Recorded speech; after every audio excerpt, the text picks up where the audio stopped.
Atos capítulo 5, versículos de número 9 e versículo 10, que diz: Então Pedro lhe disse: Por que é que entre vós vos concertaste para tentar o Espírito do Senhor? Eis aí a porta aos pés dos que sepultaram o teu marido, e também te levarão a ti. E logo caiu aos seus pés e expirou. E entrando os jovens, acharam-na morta, e a sepultaram junto de seu marido. O texto que eu li, eu quero compartilhar com vocês um pouco e estender um pouco mais daquilo que nós estudamos pela manhã. A escola bíblica de hoje, e a lição de hoje, nos permitiu discutir um tema que traz muitos problemas para toda a família que com ela se envolver. A mentira. E eu quero aprofundar isso um pouquinho, a discussão da manhã, e alargar também, para a gente sair daqui com um pouco mais de conhecimento e até com o objetivo de provocar em vocês a interdição, a interrupção do envolvimento com a mentira. Toda vez que nós temos a oportunidade de mentir, que tivermos a oportunidade de mentir, teremos que pensar nas consequências que essa mentira vai nos trazer. Então nós temos pelo menos dois pontos a tratar aqui nesta noite que eu quero compartilhar com vocês. O primeiro deles é definir a mentira do ponto de vista bíblico. Do ponto de vista bíblico. A escola bíblica nos trouxe bastante recursos sobre isso, nos ajudou, e é por isso que eu já disse aqui que vamos ampliar. E o segundo ponto é: quais as consequências que nós, como família, sofremos ao se envolver ou envolvermos numa mentira.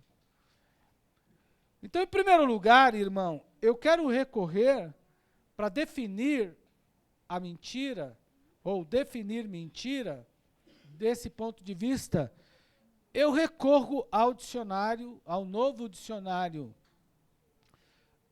bíblico, organizado pelo Dr. Russell Shedd, já de saudosa memória, e publicado em 1966, que nos diz algo da seguinte maneira: a mentira é uma declaração daquilo que se sabe, por exemplo, como uma falsidade, como uma intenção de enganar. E ele estende isso um pouco mais. Então, a mentira, ou mentir, é declarar algo falsamente, com a intenção de enganar alguém. Isso dentro do contexto bíblico. E ao ler esse texto e outros também, que são mais de um editor e autores, eles se ancoram em vários outros textos da Bíblia para definir a mentira dessa forma. Por exemplo, Dalila e Sansão, a relação de Dalila e Sansão era mentira versus mentira. Porque a Dalila mentiu para Sansão e Sansão mentiu para Dalila. Dalila reclamou da mentira de Sansão e Sansão continuou mentindo para Dalila. Então, Era mentira sobre mentira, uma batalha de mentiras. Então, Sansão mentindo e Dalila reclamando da mentira, embora ela também estava mentindo. Além disso, irmãos, eles também dizem que a Bíblia condena, e isso é fato, veemente a prática da mentira. E todas as suas formas. Não há nenhuma hipótese de Deus compactuar com mentira. Deus não mandou mentir, Deus não enganou ninguém, Deus abomina a mentira. Então, além disso, por exemplo, quando a gente fala de formas agravadas, Moisés, por exemplo, no texto de Levíticos, capítulo 6, diz que o sujeito que encontra um objeto perdido e não devolve, por exemplo, mente e arruma uma história para justificar a posse daquele objeto, está cometendo o pecado de mentira.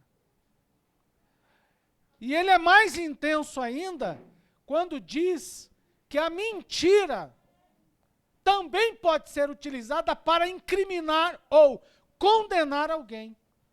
A irmã Cida citou uma passagem, um acontecimento do litoral, e isso é muito comum nos dias atuais, principalmente por conta da internet, em que as pessoas identificam alguém e associam esse alguém a outro que cometeu um crime, e aí então extermina essa pessoa. Foi o que a irmã Cida nos citou outro dia, quando falou de uma mulher que foi apedrejada, linchada lá no litoral, porque, segundo os moradores, ela tinha sido aliciadora de estupro, alguma coisa assim, quando na verdade não era. Em outras palavras, é o falso testemunho, quando você diz, ele fez, quando ele não fez. Ele é o culpado, quando ele não é culpado. Então, essa injustiça contra alguém também é condenada. E ainda, o texto diz, assevera publicamente, que nenhum ato contra alguém pode ser, a pessoa não pode ser acusada se não for perante 2 ou 3 testemunhas. E o próprio texto diz, entre outras coisas, que há manipuladores que falsificam até a um e outra testemunha. Então vejam os graus ou o grau de notícia para acusar alguém. Fora isso, a mentira também vem, adentra ao campo religioso. Profetas falsos, como os descritos em Jeremias 14, verso 14, falavam em nome de Deus aquilo que Deus não tinha ordenado falar. Então, a mentira, ela atua em diversos segmentos, ela atua em diversos campos, e ela é prejudicial. Então, diante disso, os autores também nos chamam a atenção, nesse caso, que a mentira pode ser verbal, o sujeito pode falar a mentira, ele pode pronunciar a mentira, por exemplo, como em Provérbios capítulo 6, versículo 19, e ele pode apenas expressar um gesto de mentira. Vejam, Caim, por exemplo, ao ser questionado por Deus, fez um gesto de mentira. Por acaso sou eu? Em outras palavras, Caim fez mais ou menos assim, ó. Quem matou? Cadê Abel? Deus perguntou, cadê Abel? Caim fez assim, ó. Quando nós aqui na nossa cultura fazemos assim, até tem um emoji lá no WhatsApp, né? Não é assim?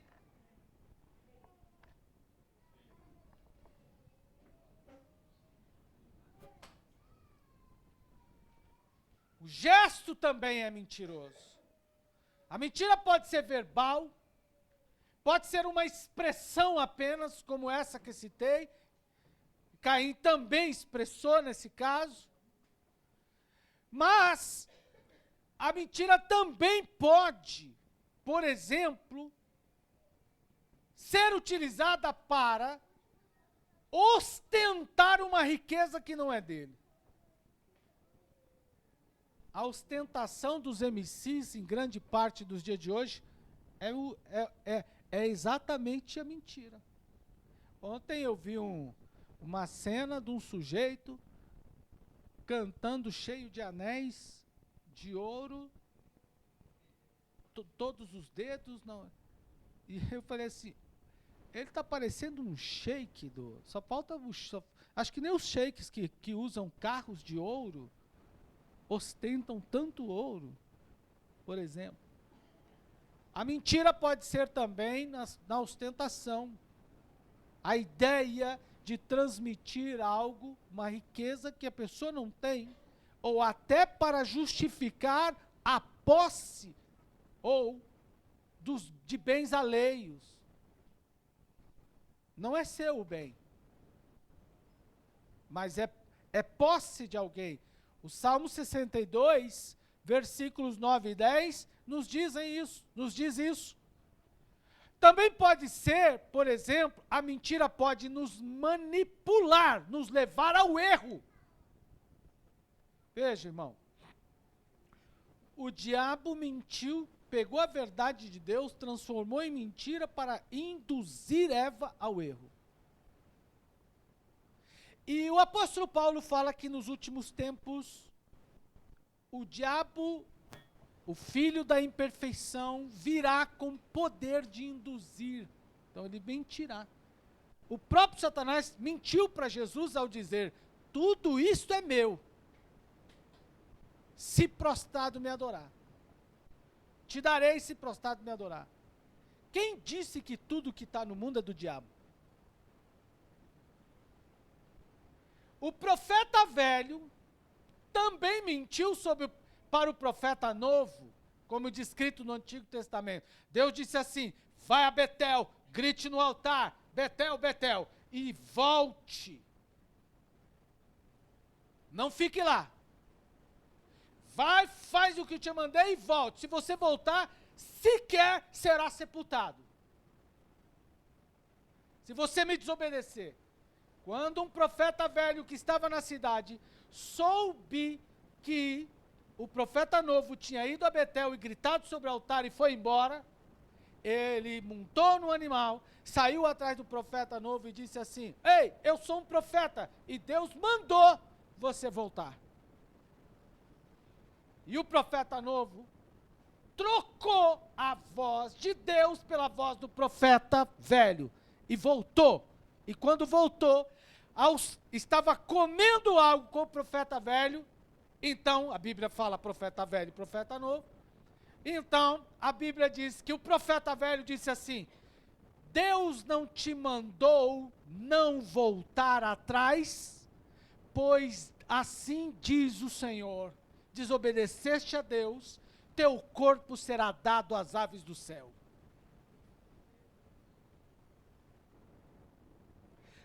E ele saiu da casa do profeta velho e foi embora, o leão matou e deixou. E você vai dizer assim, mas Deus, como pode?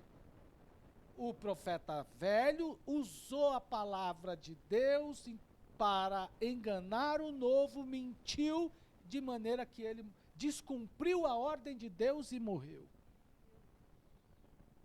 A mentira também induz ao erro. E pode enganar a muitos. A Bíblia diz que nos últimos dias o diabo, se possível, virá como anjo de luz. e fará descer fogo do céu, e até poderá enganar a muitos. Bom, não à toa, abro um parêntese aqui para dizer aos irmãos que temos visto tanta gente ser enganado por tantas coisas, mas ainda nessa linha, o profeta Oséias diz que a mentira tem o princípio no mal. O princípio da mentira é maligno. Eu perguntei na sala, a semana passada, de adolescentes, assim, quem mente aqui? E aí, quem mente? Aí, alguém aqui não mente? Quem não mente, levanta a mão. Ninguém levantou, então todos mentiram. E aí foi aquele show de confissão de mentiras, né? Aquela confissão, não dá, tem hora que não dá. O professor está falando, já fez o exercício, não fiz, mas fiz. E aí foi aquela revelação, não é? Além disso, Moisés também tratou a mentira como algo repugnante, não compatível com a natureza divina. Bom, se tudo isso que nós falamos, irmãos, como a mentira pode ser também apresentada, como ela se caracteriza? Em primeiro lugar, a mentira pode ser uma resposta evasiva, como essa de Caim, que eu citei. Cadê Caim? Cadê Abel? Eu? Sei não. Por acaso sou eu que guardo o Abel? Sou guardador? É uma resposta evasiva, que era mentira. Ele sabia. A mentira pode ser uma falsidade, uma falsificação. Por exemplo, Jacó se vestiu de Esaú, usou o perfume, vamos falar assim, reproduziu a comida, ele criou o cenário para enganar o seu pai. A mentira também pode ser uma representação falsificada, pode ser um representante falsificado. Geazi fez isso. Como assim? A Bíblia diz que o Naamã veio até Eliseu, mergulhou lá no Rio Jordão, recebeu a cura e foi embora. Mas a palavra diz que ao entregar o tesouro para o profeta, ele não recebeu e foi embora. Geazi correu e disse: o meu senhor mandou vir até aqui. Então a mentira pode ser, por exemplo, praticado por meio de um logro, o desejo de obter um prestígio, como nós estudamos hoje na história de Ananias. O livro que nós estudamos no curso teológico, George Wood, Atos dos Apóstolos, ele na página 51, o autor diz que o diabo ganha terreno quando o crente mente. Mentiu? Se você mentir um milímetro, o diabo vai ganhar quilômetros. Se você contar uma miligrama de mentira, o diabo vai avançar toneladas. A tal da mentirinha, a mentirinha branca, não é nada mais ou nada menos do que tudo que o diabo precisa. Então, aí ele diz, quando o diabo falha em derrotar a igreja, de fora, ele tenta por dentro. Ananias e Safira concordaram com Satanás, eles fizeram um pequeno lugar para o diabo. Dê ao diabo uma polegada e ele levará uma milha. Dê ao pecado 1 centímetro e ele levará 1 quilômetro. No final, Satanás encheu os seus corações. Então, não sobrou lugar para o Espírito Santo, porque Satanás tem ferramentas para ocupar a vida de todo aquele que abrir uma pequena brecha para a mentira. Mentira não deve fazer parte da nossa vida. E nesta noite, o que, entre outras coisas, que vamos fazer é dizer não à mentira. Você pode dizer glória ao Senhor? Então, desta forma, cada cristão aqui esta noite precisa compreender que a mentira não tem parte em Deus, não tem parte com Deus, não pode coabitar no mesmo espaço a mentira e a verdade. Ou entra a verdade e fica a mentira, ou entra a mentira e sai a verdade. Deus é verdade e o diabo é o pai da mentira. Ou nós somos de Deus, ou nós somos. Se somos de Deus, vai embora a mentira. Se somos do diabo, vai embora Deus. Quem nós queremos sobre nós hoje? Pastor, esta é uma mensagem muito dura? Não, eu só estou lendo a Bíblia, só citei versículos bíblicos. Ainda assim, uma vez que a gente já definiu o conceito de mentira e as suas expressões e as suas características dentro do texto bíblico e as suas representações, se assim podemos dizer, quais consequências agora a mentira traz para aqueles que adotam? Bom, em todos os exemplos bíblicos que eu citei, a mentira, por onde encontra espaço, destrói pessoas. Não minta. Quem tem o hábito de mentir, pare. Mentira é um hábito. Como ensinado na escola bíblica hoje, é uma roupagem que a gente veste. Roupa a gente veste e a gente tira. Mentira a gente passa a usar e deixa de usar. A começar pelas consequências leves provocadas por elas, por exemplo, as demais podem trazer consequências drásticas à família, à comunidade onde você vive e à igreja. Por exemplo, como fica a história do pai dessa família que perdeu esta mulher acusada de violência sexual lá no litoral, ou de alguma coisa assim, de sequestro, né? Alguma coisa assim. E não tem reparação. Então, nesse sentido, o pastor Elenay Cabral, no texto de hoje, que eu recomendo os irmãos a estudar. Quem está faltando à escola bíblica não deixou de ganhar. Você não perde nada quando você falta. Ninguém perde quando falta. Só perde quem tem. Se você tem, você perde. Se você não tem, você só deixa de ganhar. A história é essa. É mais ou menos assim. Eu não tenho nada, se eu faltei à escola, continuo sem nada.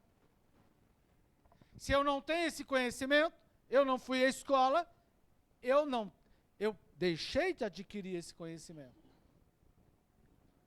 Então você não perde.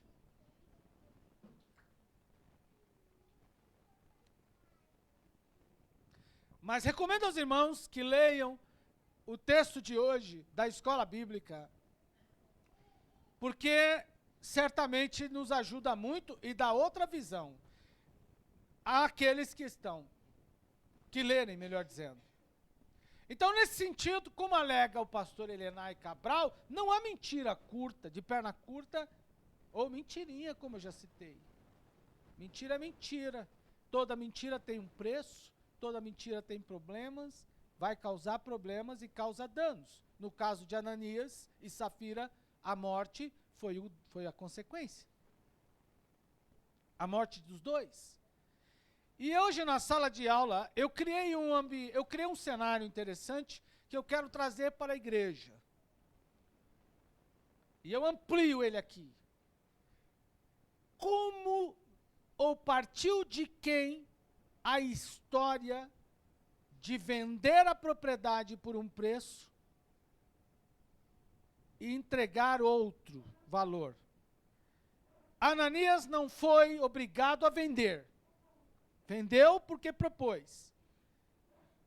Se propôs a vender e se propôs a entregar o valor integral arrecadado com a venda. Ele podia ter dito assim: vou vender e dar 5%. Vou vender e não vou dar nada. Ele podia ter dito: ore por mim, porque eu vou vender um terreno e não vou dar nenhuma vela para a igreja.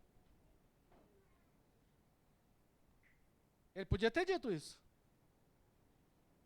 Mas ele disse: vou vender e entregar o valor arrecadado. E vendeu. Aí eu penso como foi a abordagem dele depois de ter fechado o negócio com a mulher, da propriedade. Abordou a mulher deve ter perguntado, se fosse nos dias de hoje, mas se fosse naqueles dias em que o homem faz tudo sem saber de nada, mas a mulher não sabia de nada. A mulher sabia, porque se ela não soubesse, Pedro não teria confirmado, então se pressupõe que ela sabia. Então, como foi a abordagem para entregar o valor fatiado? Qual argumento Ananias usou para fatiar o valor? Qual a resistência oferecida por Safira? Como ele manipulou a Safira? Olha aqui, preste atenção, cuidado com a mentira. Ele pode ter dito assim, ele pode ter argumentado entre os apóstolos e ele, e feito outra coisa entre ele e ela. Talvez ela não soubesse do que fora feito com os apóstolos, mas aí eu descarto, porque o apóstolo confirmou. Se a Safira não soubesse que o Ananias teria que dar o valor integral à igreja, Pedro não teria confirmado com ela, porque ela seria inocente. Mas então ela sabia que a oferta, o valor integral, teria que ser dado porque foi esse o acordo.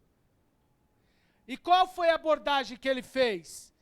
Olha, eu estou com uma dívida que eu preciso pagar. Os filhos precisam ir para a faculdade. Estou criando cenários. Os apóstolos são trouxa mesmo. Então eles nem vão saber de nada.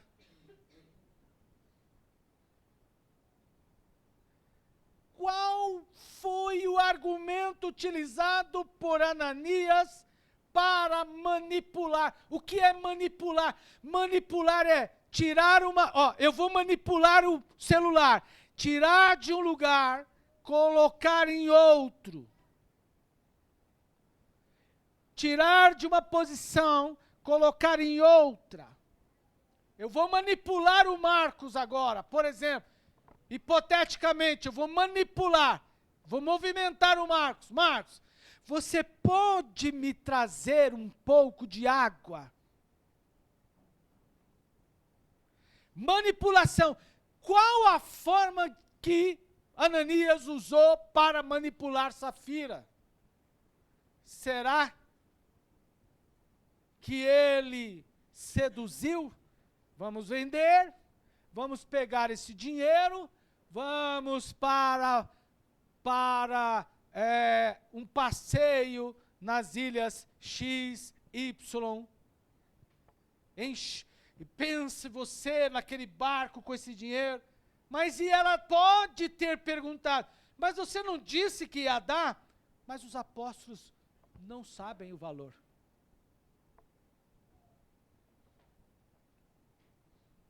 Cuidado, irmão, quando você envolve sua família numa mentira. A lição tem esse ponto.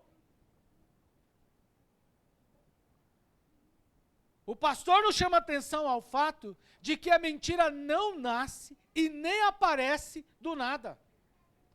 Ela é planejada. A mentira é precedida e anunciada por comportamentos que inclusive revelam a sua presença. O sujeito que mente, ele começa a dar sinais de que está mentindo. Então não há como desassociar ou a mentira, o comportamento da pessoa e suas expressões verbais, faciais. É preciso analisar, irmão. Analisar a pessoa, analisar o ato. E eu levantei uma outra discussão, duas. A primeira foi essa. Se por acaso Ananias envolveu Safira dessa forma, achando, com esse argumento, os apóstolos não saberão de nada, e a gente vai gastar esse dinheiro, nós vamos no McDonald's da época e vamos gastar à vontade, depois eu vou te levar no Rubaiá, depois eu vou te levar no outro, na Paluça, depois eu vou te levar em a Palocci, né? Depois eu vou te levar em outro, depois... E ela, nossa, tudo de bom, então faz isso.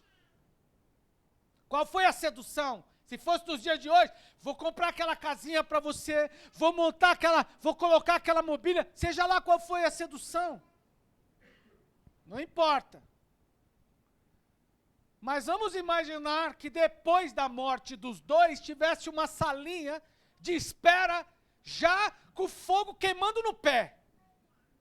Que não tem para onde correr. Se botar o pé para cá, queima. Se colocar para lá, queima. Se levantar, queima. Se virar de ponta cabeça, o pé queima. E depois o fogo. Porque inferno é fogo.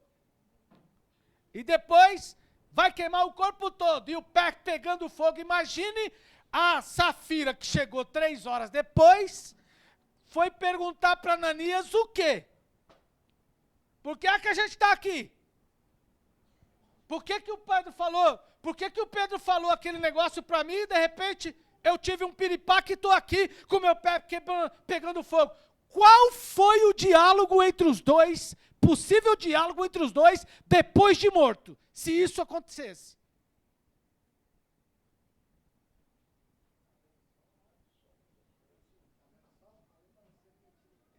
Qual? Eu dou 1 minuto aqui para os irmãos. Fabinho disse aqui, tá vendo só? O senhor disse o quê? Só depois da ressurreição, mas eu estou criando um cenário. Eu estou criando um cenário. Porque a gente, quando mente, não pensa no depois. A gente, quando mente, pensa que vai dar tudo certo. Pensa que ninguém vai descobrir a mentira. E depois dá tudo errado. Eu imagino a Safira, não sei. Eu não sei qual o teor da manipulação, por isso que eu dei ênfase a ela. Mas eu imagino que a Safira chegou e se encontrou. Eu estou criando um cenário, isso não é bíblico. Só estou criando uma hipótese. Isso não é bíblico. Não diga que eu estou pregando doutrinas heréticas, só estou criando um cenário para você entender. Imagine que a Safira, ao ter aquele infarto e ser conduzida para aquele lugar e ver Ananias, imagina que ela já foi, irmão, com a vontade de esganar. Você acabou com a minha vida. Ou o contrário. Ou o contrário. Pode, mas quem morreu primeiro é o dono da ação. Quem morreu primeiro é o dono da ação. Então, de quem partiu? Provavelmente dele. Não é assim que acontece conosco, quando a gente mente e de repente a nossa família está envolvida na mentira, e aí a mentira é revelada e o pau quebra, desculpa a expressão. Aí você quer pegar a mulher, o marido quer pegar a esposa, o coro vai cantar, quer pegar o filho, e aí vira aquela fuzuê. Não é assim?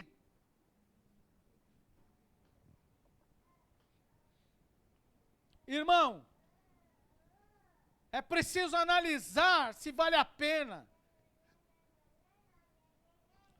No caso de Ananias, o acordo de engano foi realizado pelas duas pessoas daquela família. E algumas perguntas podem ser lançadas, por exemplo, para trazer maior clareza, como o próprio pastor George Wood comenta na página 151 do livro de Atos, que nós estudamos lá na teologia.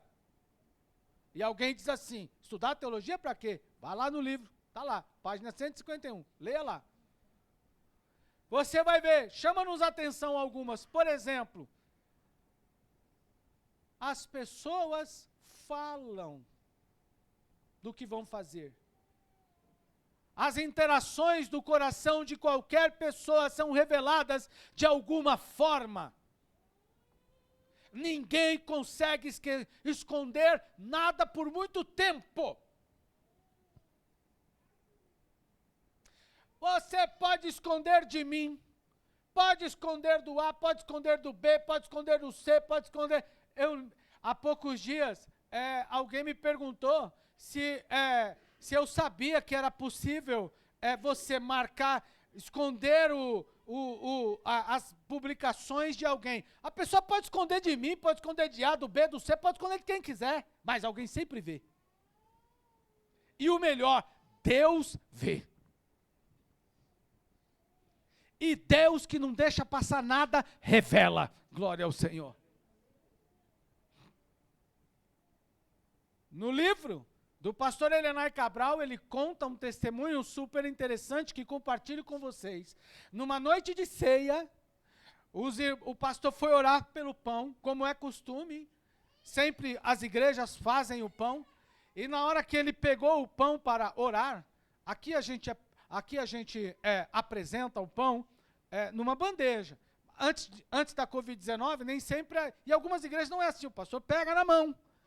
Pega o pão com as mãos, com a própria mão. E quando pegou o pão, estava duro como uma pedra. Isso está no livro dele, livro de hoje. E ele nunca tinha tido a experiência de apresentar um pão assim. E o pão estava igual a pedra. Ele orou, e quando finalizou a oração, disse, não posso partir esse pão está duro. Porque esse pão está duro, é uma pedra. Aí Deus disse a ele, tem pecado incubado aqui no templo que precisa ser confessado. E ele então, o pastor naquele culto, interrompeu a oração e disse, o nosso Deus, por um sinal miraculoso, eu estou aqui parafraseando o pastor, endureceu o pão, de forma que eu só vou ministrar a ceia depois que aquele que cometeu o pecado confesse o seu pecado. Vem confessar o pecado que Deus está te dando a libertação hoje. E aí demorou-se uns minutos, lá veio uma irmã que tinha caído no pecado. Confessou o pecado. A igreja orou por ela. E quando o pastor tocou o pão de novo, o pão estava já macio. E ele serviu a ceia. Isso está no livro. Leiam lá o livro. Podem ler o livro de hoje, está lá. Então não adianta, Deus revela. Deus não encobre a mentira de ninguém. E aí retoma o pastor George Wood que diz da seguinte maneira, talvez a mentira do casal foi manifestada, projetada por causa de Barnabé, por ciúmes, por inveja. Eu quero obter o resultado, ou quero obter o prestígio que ele tem. E o pastor diz na página 149 assim, Barnabé gostava de encorajar pessoas. Ele estava disposto a ficar em último lugar, Ele não sentia necessidade de se sentar na frente da sala. Ele gostava de ajudar os outros e a se tornarem tudo o que podiam. Barnabé tinha um jeito de manter o foco longe de si. Isso pode ter, inclusive, feito com que Ananias quisesse obter o logro, como eu citei na introdução desta mensagem.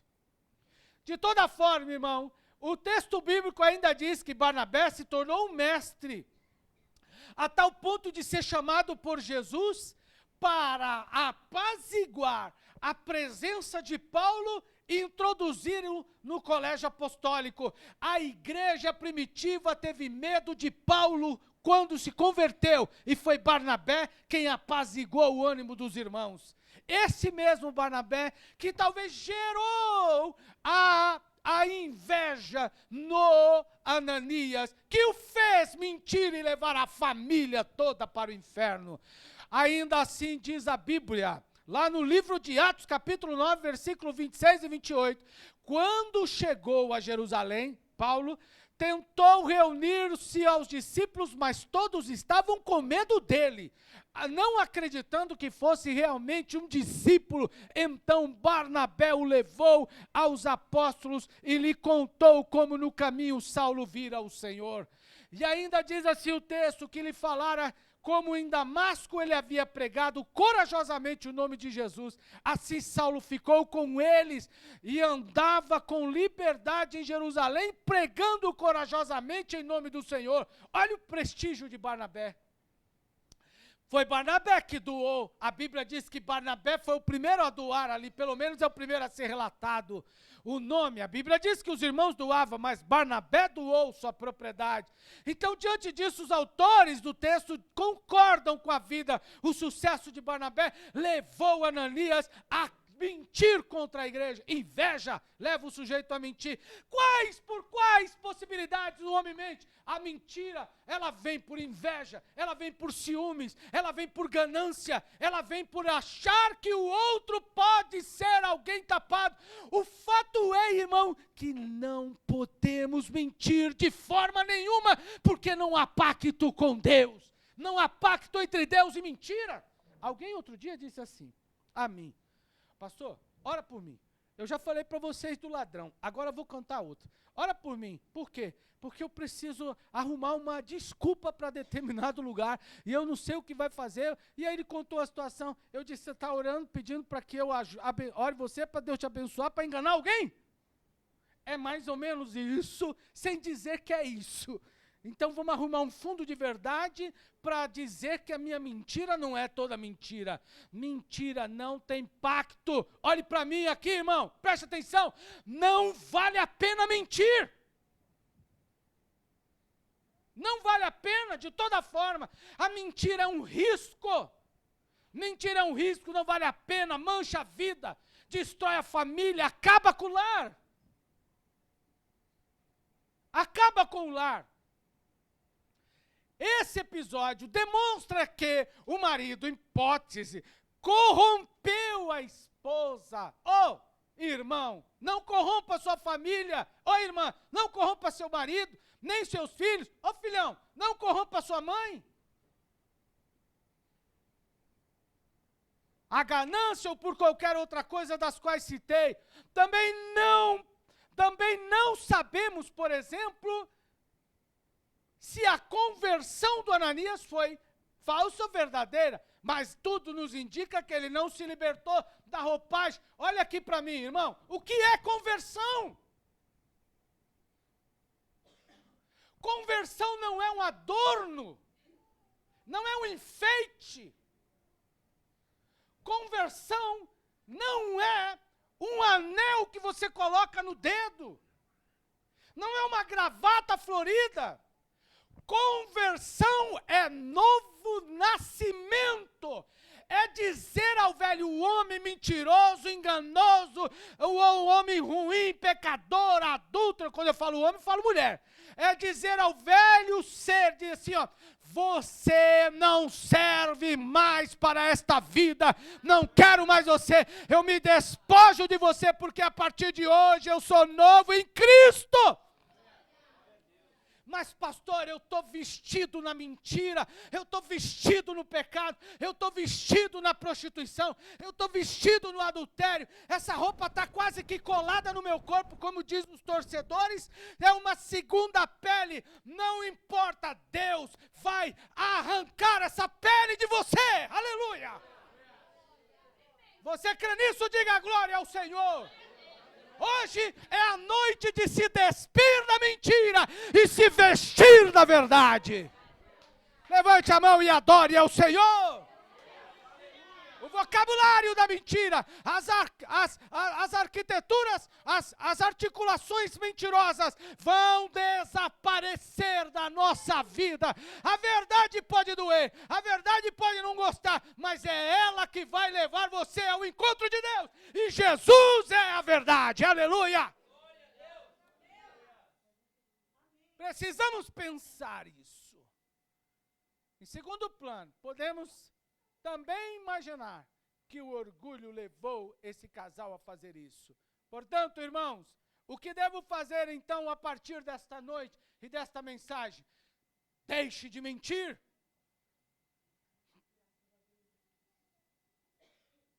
O que tem de gente que mente para justificar algo não está escrito, como dizia meu pai, não está no gibi. Mente.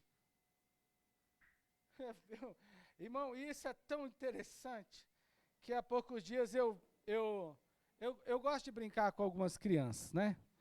E a irmã Cida presenciou eu esses dias tentando tirar uma bala, sei lá o que foi. Acho que foi um chocolate. Não sei o que foi que eu queria tirar de alguém. E aí eu disse assim, você vai me dar um chocolate? Ele disse não. Eu falei, por quê? Porque vai chover. Foi isso, foi?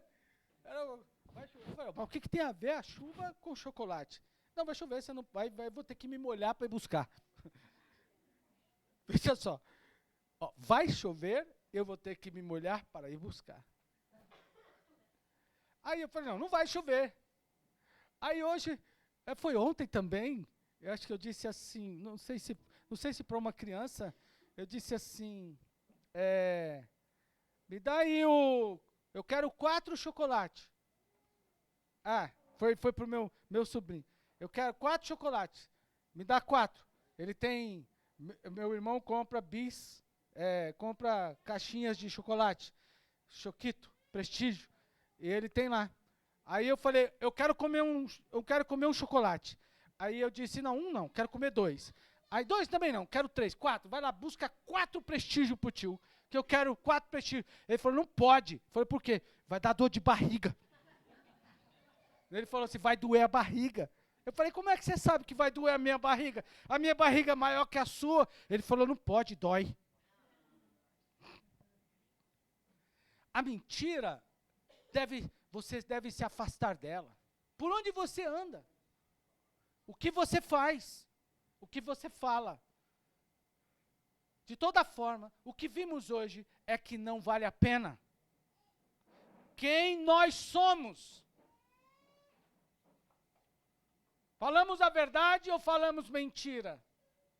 Queremos andar, a Bíblia diz se falamos a verdade, devemos andar na verdade. Ande na verdade. Eliseu andava na verdade a ponto da mulher dizer assim, este homem aí, veja que ela nem diz, a mulher nem fala o nome dele. Ela chama o marido e diz assim, este homem aí é um homem santo, é um santo homem de Deus. Vamos andar na verdade, digam glória ao Senhor. Vamos aplicar a verdade à nossa vida a partir de hoje, diga glória ao Senhor. Vamos parar de matar a mãe, matar a avó, matar a tia, matar o tio, matar o pai, matar o irmão. Vamos parar de derrubar a ponte, vamos parar de todo mundo. Chegou atrasado por quê? É porque morreu a minha tia. Chegou por isso, não é porque morreu meu pai, é porque morreu meu irmão. Tem gente que não tem mais ninguém quem matar na família. Já matou a mãe, já matou o tio, já matou o pai, já matou o parente, já matou a cunhada, já matou todo mundo, ele está sozinho. O patrão diz assim, meu filho, só falta você no cemitério. Hoje deixa a mentira, vamos falar a verdade, que o Espírito de Deus tome conta da nossa vida e nos encha de verdade para a glória do Senhor.